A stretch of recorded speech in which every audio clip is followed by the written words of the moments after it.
What is it like managing an 18-piece band? Like, that's a lot of different personalities to work with. Yeah, I'm doing the math in my head. I'm like 18. I was like, is it 19? Sometimes it feels like 19. I guess it's 19, including yourself. Right? Yeah.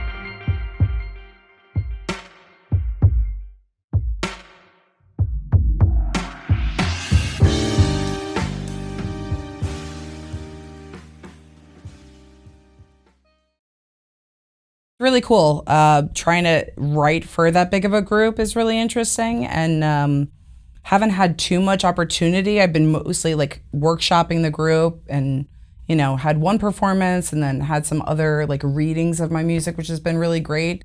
But yeah, it's interesting to think of like who the voices are that you want to represent. It's like, oh, I want to hear more of that brand of crazy, or I want that brand of soul, like, or blues to speak through. So trying to figure out like spices and seasons. It's like, where am I going to sprinkle people in?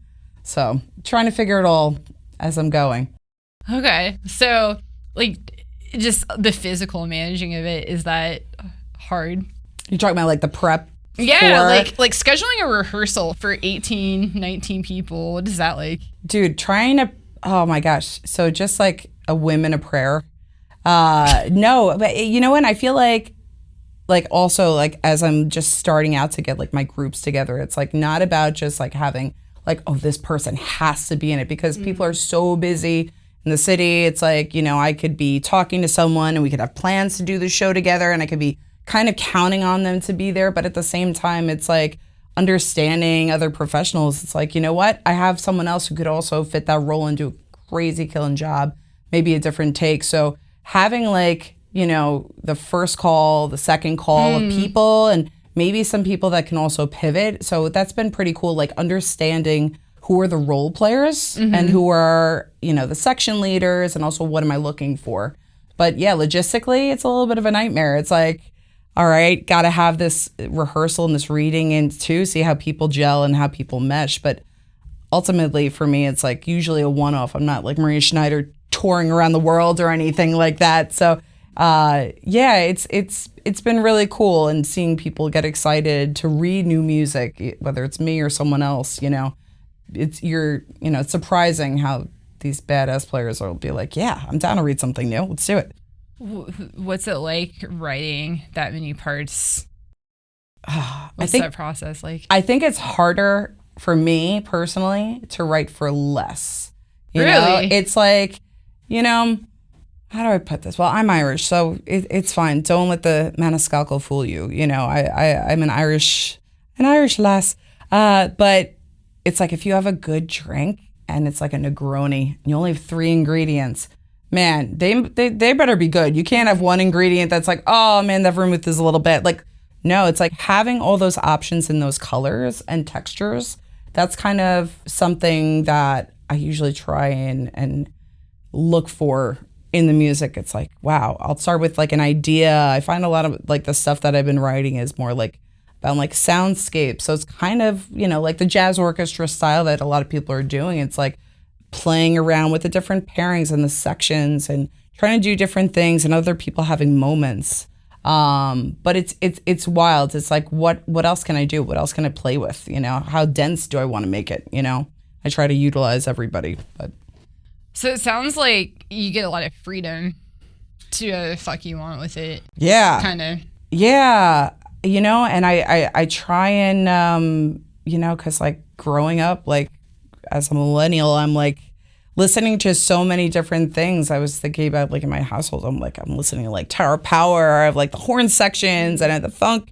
But then like we also had like some like Van Halen playing, and like we have all these, like it's such a melting pot. So also having like a beautiful array of like versatile musicians too, and just having people in it gives you more choice and more personalities and like more flavors. I don't know, maybe I'm hungry, but I start by trying to think of like vibes, start with vibes, and then the more musicians that I have, I feel like the more I can do with it and make the moment bigger. So I enjoy writing for like larger groups, and exploring that and expanding and making those moments even bigger, than one instrument at a time.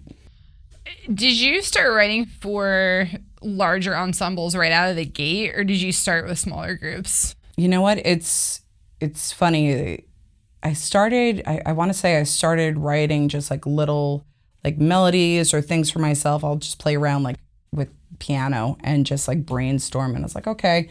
I felt like going to big band or that style, that 18-piece orchestra, was kind of like the framework, you know? It's like I could compare the direction that I was going to like some other people and what they did, whether it's like the same genre or a different subgenres and things like that.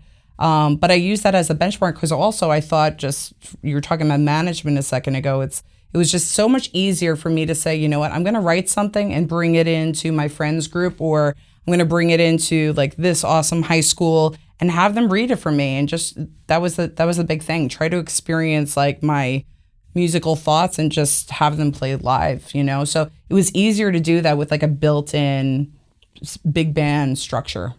Nice.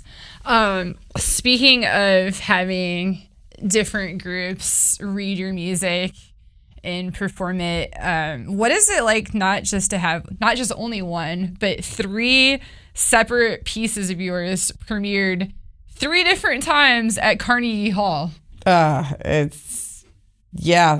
Yeah, I was like, wait, what? Where is she going with this? I was like, oh my gosh. 3. If I'm not mistaken. No, you were totally right. We got Songbird of Hoyt 2022, Medusa 2023, and your latest was Ripple Effect this year, right? Yeah. Did I miss any? Oh, no, you did your homework. Thank you. I know you I'm well. Flattered. I'm flattered. But I didn't know you as well as I thought.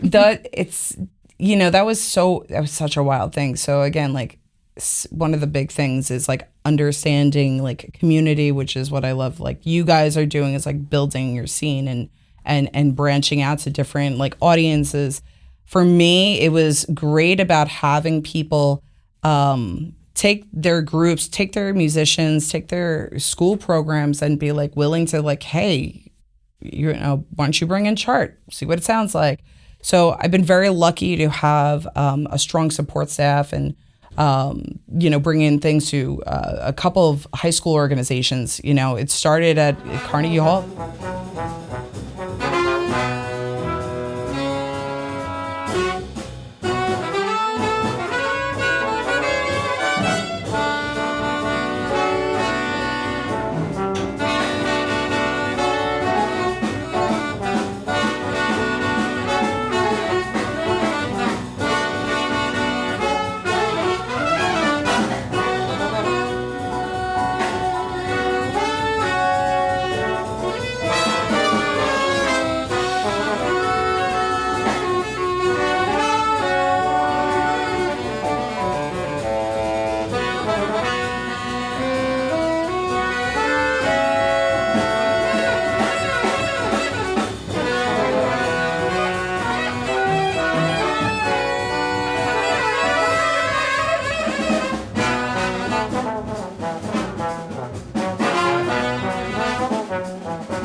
It was nice to have my longtime friend and musical collaborator, Paul Korn, say to me, hey, my school's high school jazz band is performing for this festival at Carnegie Hall.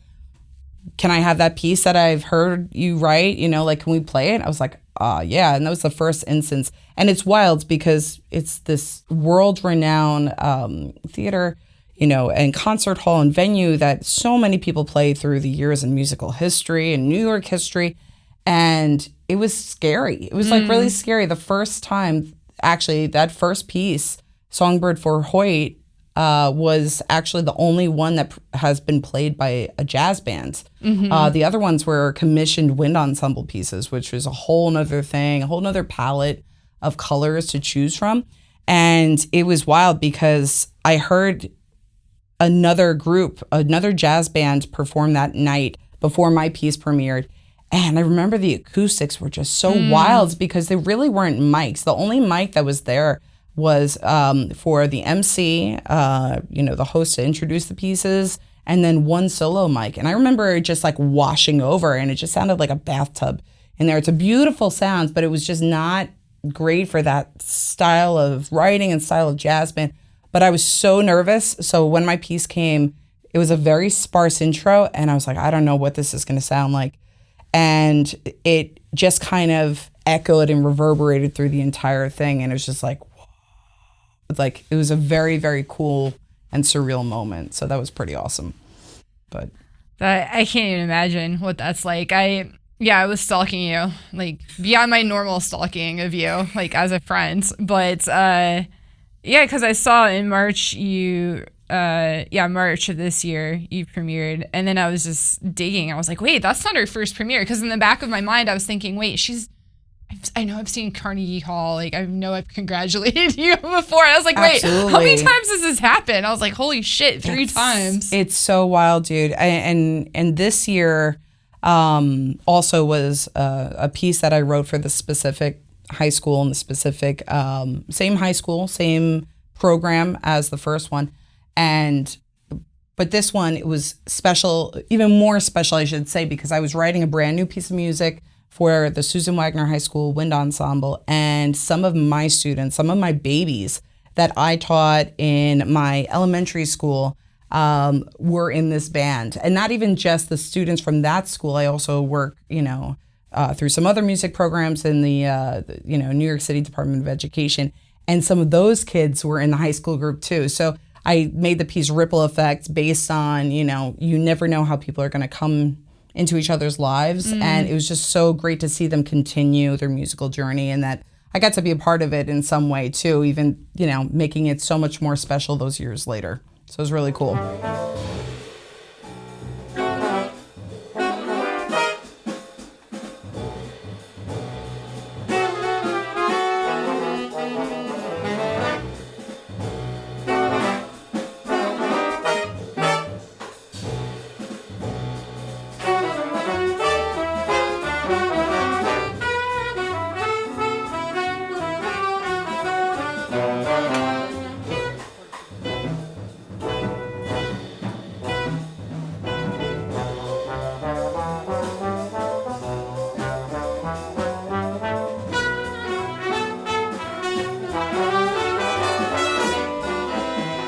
So it sounds like, I'll start with the last one, Ripple Effect.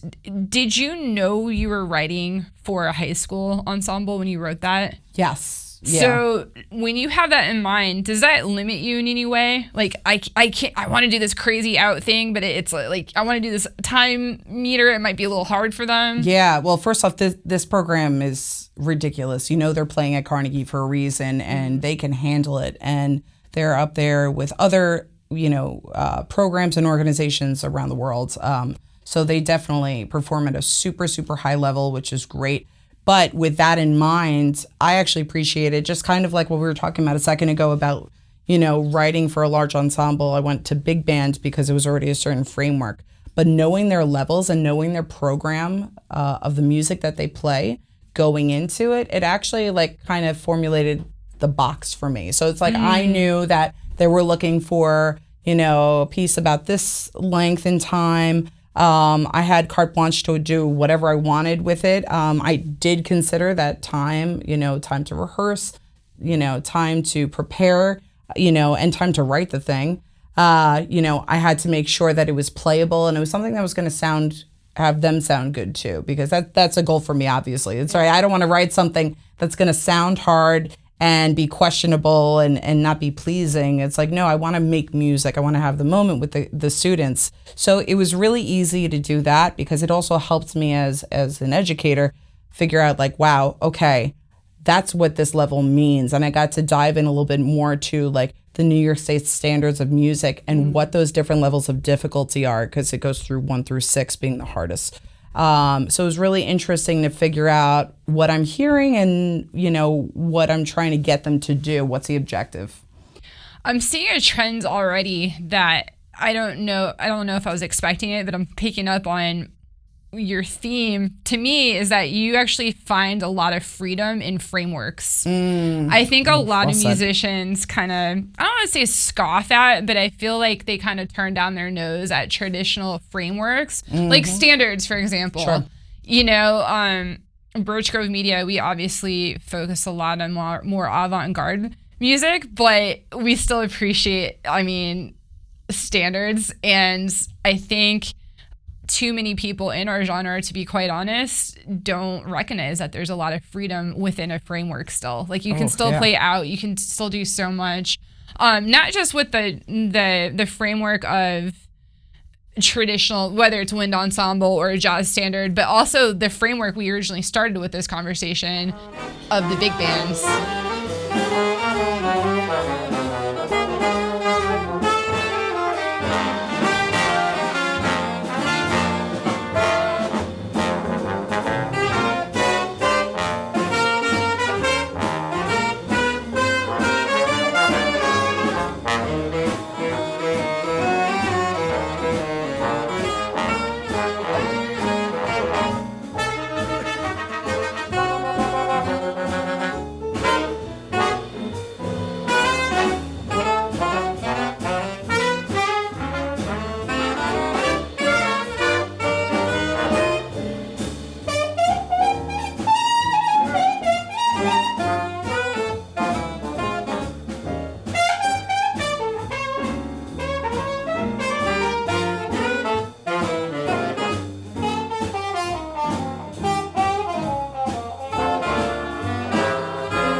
I think that I probably always wanted to write maybe more wind ensemble music, and even like as I've been asked to write wind ensemble music, I've been exploring the genre more, and it's so fascinating. Like it's such a vibe in so many different ways, the contemporary music that's out there.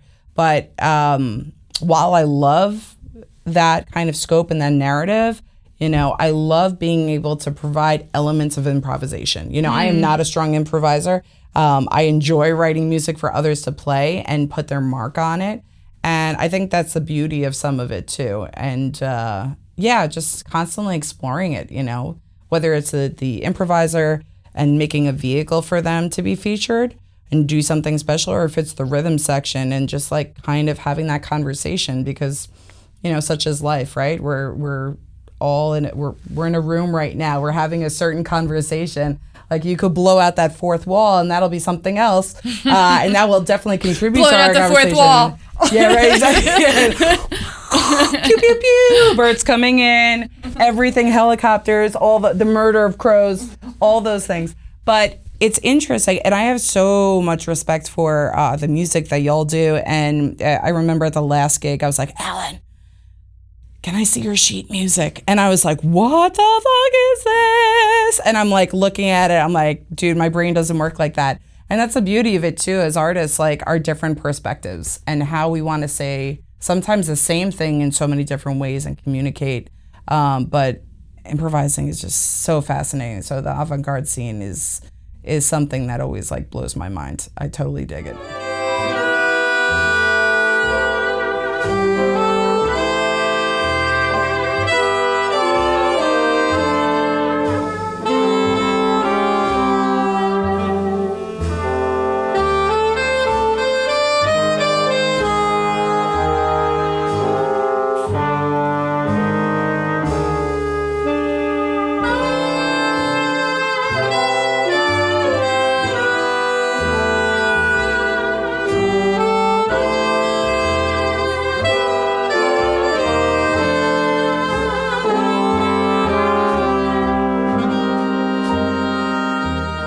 I was wondering if you could talk about your major influences as a composer, specifically for the larger ensembles, like 10 plus members. Sure. There's so many people. Oh my gosh, I will never forget when we were in school together. I was just getting to Willie P, William Patterson, and a group of people. I think we were going to the jazz standard. Joe and I, my husband, went with you guys, and it was Maria Schneider's jazz orchestra, performance of Concert in the Garden. I think she was doing a residency at that time. And I was expecting like a swing band of this German chick, and it threw me for such a loop, seeing voice used in that way, seeing cajon and seeing accordion, and just, the colors it just blew my mind. So, Maria is obviously a goat, of mine for sure. She's fantastic. I also like growing up in Staten Island, going to the Village Vanguard, going down to the West Village, Thad Jones, Mel Lewis Orchestra, try and get there on the Monday nights, and then also seeing our professors there, seeing my maestro Arturo O'Farrill and his influences as well with his Latin jazz orchestra. It's just wild. I'm really drawn to band leaders and composers who take risks with their narrative and also applying it in different ways. Like it's not always about like one style, but it's about how they're conveying a story. There's also a contemporary friend of mine, fantastic Japanese composer, Miggy Miyajima. She's absolutely wonderful. She just put out this album called Hope and Resilience, and it's about her surviving the 2011 Japanese earthquake. And she just had a beautiful concert performance with narrators, and each song and each selection was actually inspired by different interviews that she had with family members and friends in her community. And it was a very beautiful, moving moment. So it's like those people inspire me because music is storytelling, it's oral tradition, it's history.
Tell me about the Outer Borough Project by your group, the Julie Maniscalco Jazz Orchestra. Oh, that was wild. That was the 18th. That was the 18-member band, not including you, right? Yeah. So that was interesting. That was last year, that project, and that was the first time that I had a series of grants, and it went from being one little thing, one little workshop that actually started as an octet, and that grew into my first big band live. I'll say my live debut.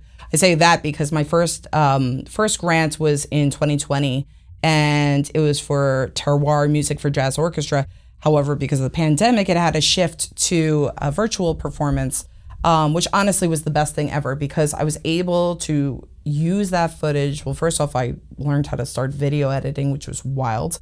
Great skill to have. But I was also able to use that to kind of pivot and propel me to use that as a portfolio for future grants. And it really helped me reach other audiences, get my work sample in, and take it from there. But as far as the Outer Borough Project, started as just a concept I wanted to do.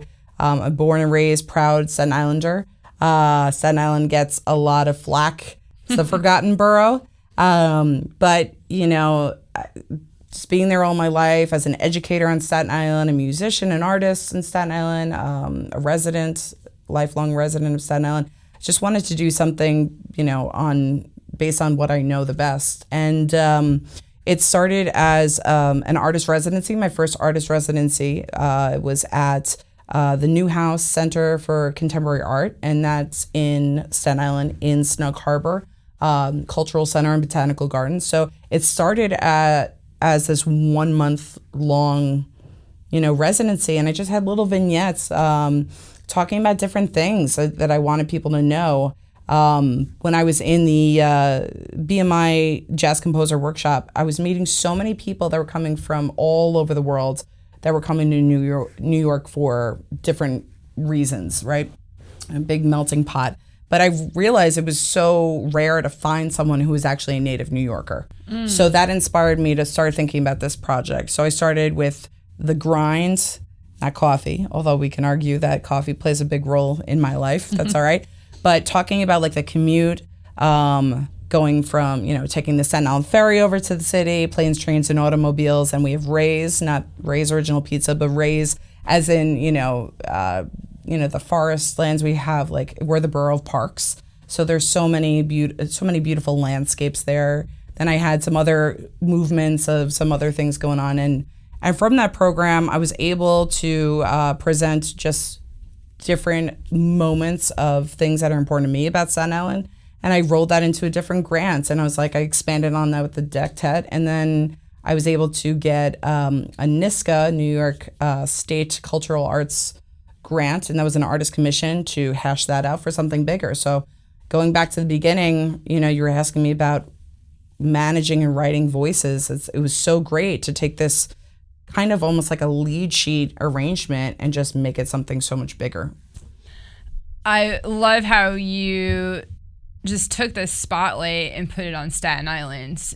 I wouldn't have known shit about Staten Island if it wasn't for you. Oh, and thanks. Yeah, it's true.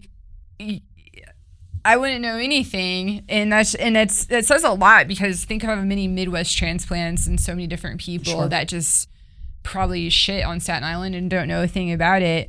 And one of the things I like about Staten Island and other parts of Brooklyn and Queens too is I honestly haven't been there in a few years, but it always felt to me like parts of it were stuck in time in the best possible way, like old New York. Oh, and that old New York can mean so many different things. Mm-hmm. You could talk about there are certain areas on the North Shore that are multi-generational businesses, and I got to get my meat over here, my pastries over here. I'm going to go to this wine shop and I'm going to do X, Y, and Z before I go to my weekly dinner at my friend's house, But then you also have, talk about moments in history. You have historic Richmond Town, which is literally from the 1600s. Mm-hmm. And you have people still churning butter. And you have the volunteer firefighter department just the other day was painting as I stopped at the coffee shop on Main Street. It's actually very surreal, and it's really cool that they still maintain it. It's something that's overlooked, but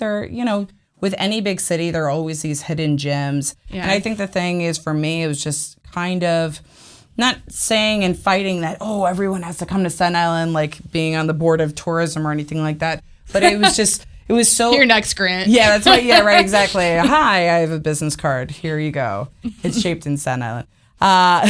But no, it's just, it's funny because, like I said, when I was meeting people like Miggy, for example, and hearing her story, and it's just like, wow, so many people are coming to this great city, New York City, and sharing so much of their lives. It's really interesting, though, how that representation is so vast, but there are not, at least I felt, not a lot of artists that were talking about their experiences locally. So especially, Staten Island has a music scene, has an art scene, but it's so small. And through the years, there have been significant players that have come through, too. That was my next question. So can you talk about the jazz scene specifically in Staten Island, what that's like, how it's changed over the years, what you've witnessed? Is it growing? Is it staying the same? Or tell me about it. Sure, yeah. I mean, it's definitely like all things, it fluctuates, like the city that never sleeps, things change hands all the time. Businesses come and go. People move. People pass. And I was very fortunate when I was in high school. There was this club called the Cargo Cafe. It's on the North Shore. We played there, and it was wonderful. It was right by the Staten Island ferry, and they had vocal jazz every Tuesday. They had a big band every Wednesday. They had combos on Thursdays, and it was a wonderful place. And high school through college, I remember going there, seeing people play, and just being like, wow, okay, taking what I was learning like in high school or in college, and just seeing people do it. And a lot of people were coming over from New York. The big band was the Race Grow Mike Moriali jazz band, big band. And they featured people from the New York City scene, and they brought some of that Village Vanguard vibe as well as original compositions to Staten Island. So it was always busting at the seams. You had to really fight to get a table. And I remember so many students being there. There are people that were in that scene that are my age that are now like making the music and now running those jam sessions in Staten Island, which is really cool. But unfortunately, some of the organizations, some of the foundations and the venues are no longer around. So we have this wonderful historic St. George Theater. It's beautiful. Has to be 1,000 seats there. We have a lot of great people. Diana Ross just came through. Chicago came through. We have a wonderful Christmas show. But at the same time, it's such a big theater. We have that, and we have a lot of small bars. So we don't really have that mid-sized theater for people locally to get in on. So it's the bars, trying to keep it alive right now. And I know a few friends that are trying to do the thing, through the breweries, through the restaurants. And there's some great business owners who are trying to, keep that value too. But, it's hard. It's mostly the North Shore of Staten Island too. I feel like people would go to the city to hear that jazz, to play that jazz, and they're trying to keep it alive.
It's crazy because Alan and I just did an episode recently about exactly what you talked about with venues, and I don't know if that's I don't know if it's the exact root cause that we were talking about in that episode, but there's that middle tier of venues that's just gone. Yep. So it's like when you have these smaller bars and bands that can play there, what do they move up to? Like they're not going to fill the 1,000 St. George, right? Yeah. Like, yeah. So it's interesting to hear that is happening. Sure.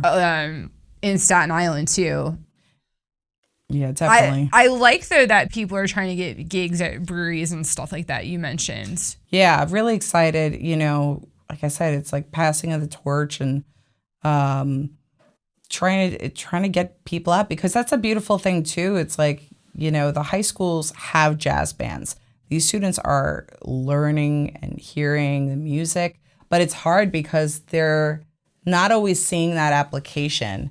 You know, some of the students at some of the schools do come out with their horn and sit in on their teachers' gigs and jazz. And that's what it's about. It's about that, camaraderie. It's about passing the torch. It's about that oral tradition, that we're hearing and allowing people to continue with that expression, even if that's not something they pursue in college. It's just an extension of what we're learning on the day-to-day. And it's all about that community. So there are some organizations that are trying to keep that alive. Snug Harbor is trying to keep that alive. The Universal Temple of the Arts, they do the Staten Island Jazz Fest, which I was grateful to play this year at the St. George Theater, and my group supported, Wycliffe Gordon and Arturo O'Farrill, and that was cool. And Staten Island Arts, support your local arts council, man. They're huge. They're really trying to keep things going.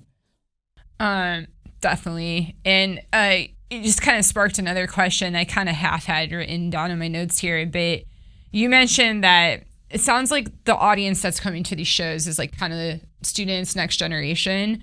When I think of Staten Island, and this might be just in my mind some stereotype that's not even true, and I mean this in the best possible way. I lived in Broad Channel for years, by the way, so it's like very similar vibe. It's very some blue collar,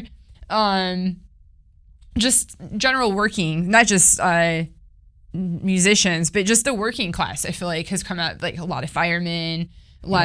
So I would assume that the audience in Staten Island is a lot less of the artsy scene than, say, like, I don't even know nowadays, like somewhere in Manhattan to compare it to. Sure.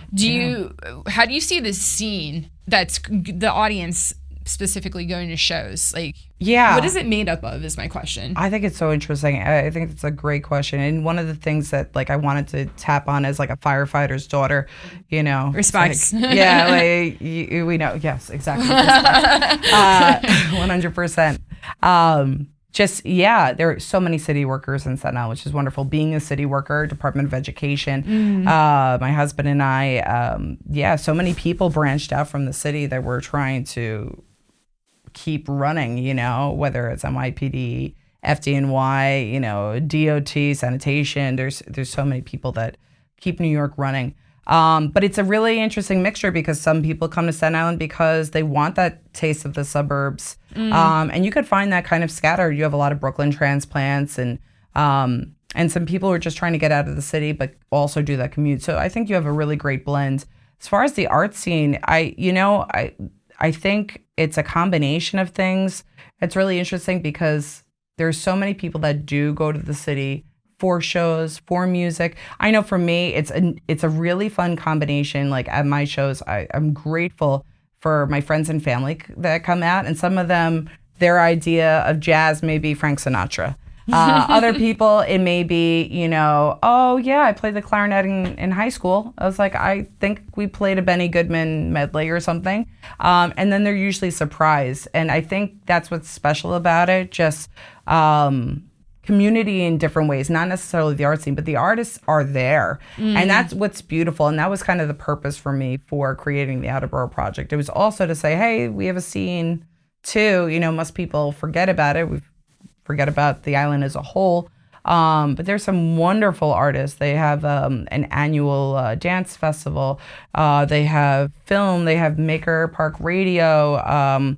They have such a wonderful, they have a skate park. They have so many different things going on in the islands. But again, I feel like after COVID, especially, it's been really, really hard for people to source opportunities. People had to rethink things and kind of rebounds, and we lost some space and some venues and some community space as well.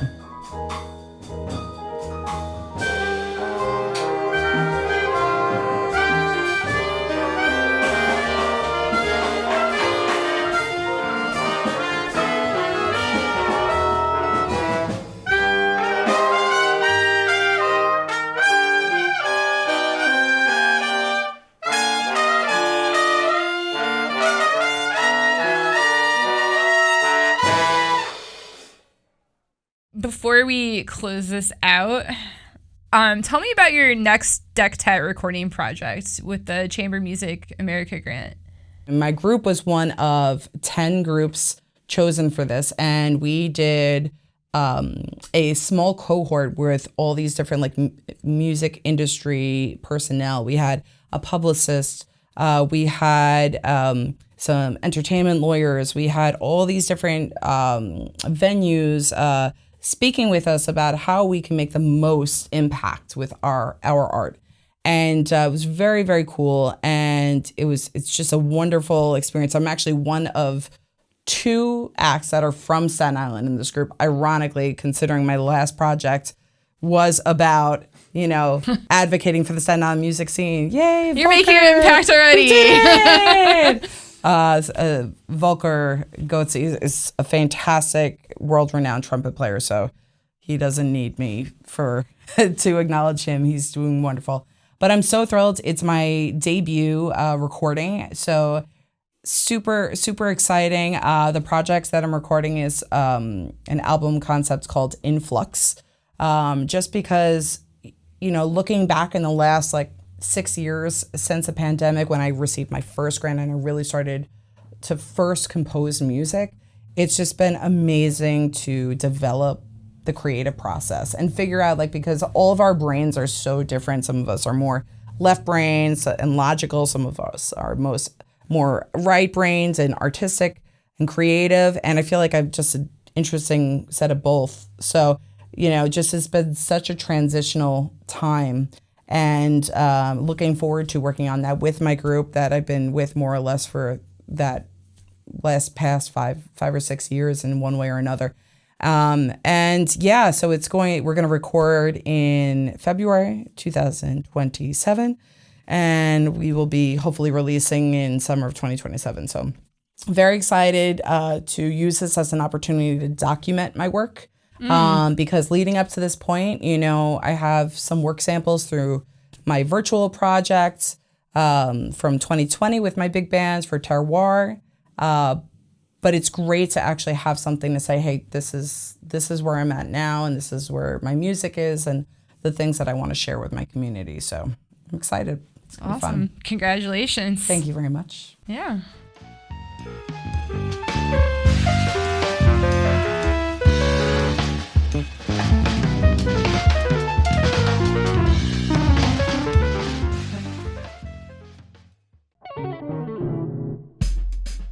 If you enjoyed this podcast, please visit birchgrove.io. It's the home base for our record label, Birch Grove Media. You could buy a vinyl record or a digital album and sign up for our newsletter, where you'll receive notifications about future events and releases. Also visit podfuelmedia.com. I'm one of the owners of this company, and if you like how this podcast was produced, we do that for our clients: audio, video edits, syndication, consulting, and startup for a new podcast. So book a call with us and we'll get your podcast going right away. You can also go to buymeacoffee.com/birchgrovemedia and leave us a tip if you'd like. Thank you very much.